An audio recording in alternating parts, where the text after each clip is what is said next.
May heads for Brussels as last-minute Brexit talks go on.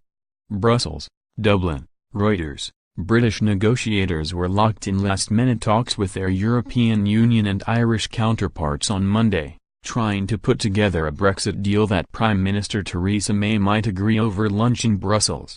London has broadly agreed to many of the EU's divorce terms, including paying out something like €50 billion.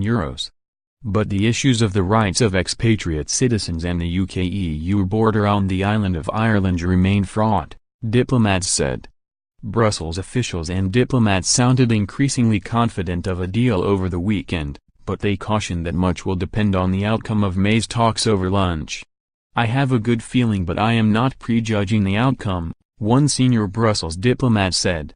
May hopes that her talks with European Commission President Jean-Claude Juncker and his Brexit negotiator, Michel Barnier, due to start at 1:15 p.m. 1215 GMT, can persuade her 27 fellow EU leaders that sufficient progress has been made on divorce terms for them to agree next week to open talks on their future trade relationship.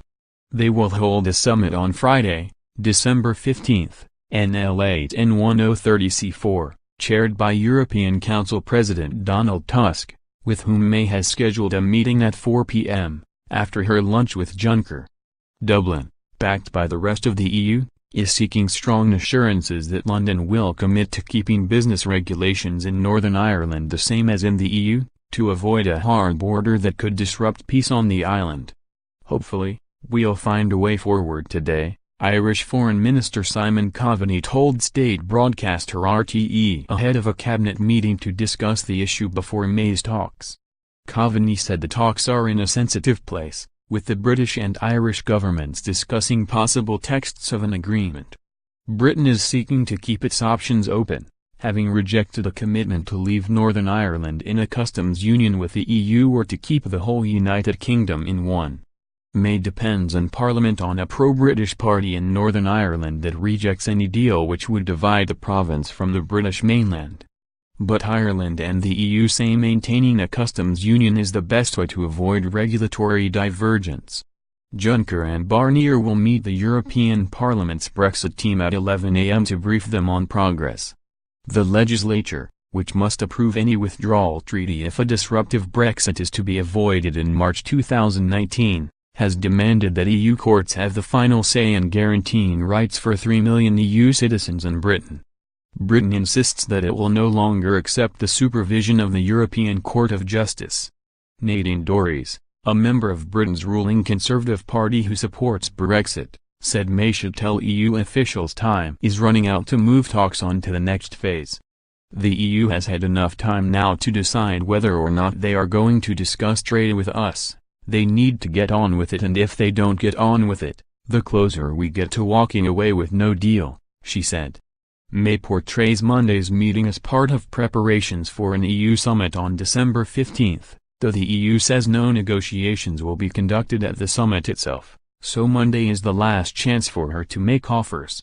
A British spokesman said, with plenty of discussions still to go, Monday will be an important staging post on the road to the crucial December Council. Since Britain's referendum on leaving the EU in 2016, high-profile opponents of Brexit have suggested Britain could change its mind and avoid what they say will be a disaster for its economy. Half of Britons support a second vote on whether to leave the EU, according to an opinion poll published on Sunday.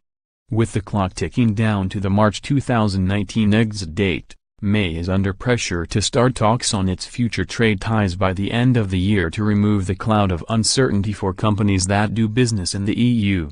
More than 30 pro-Brexit supporters, including members of Parliament and former Conservative ministers, have signed a letter calling on May to walk away from talks unless key conditions are met.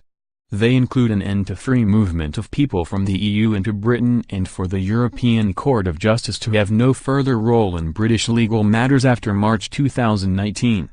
Additional reporting by Andrew McCaskill, Estelle Sherborne and Kate Holton in London, writing by Andrew McCaskill and Alistair MacDonald, editing by Larry King.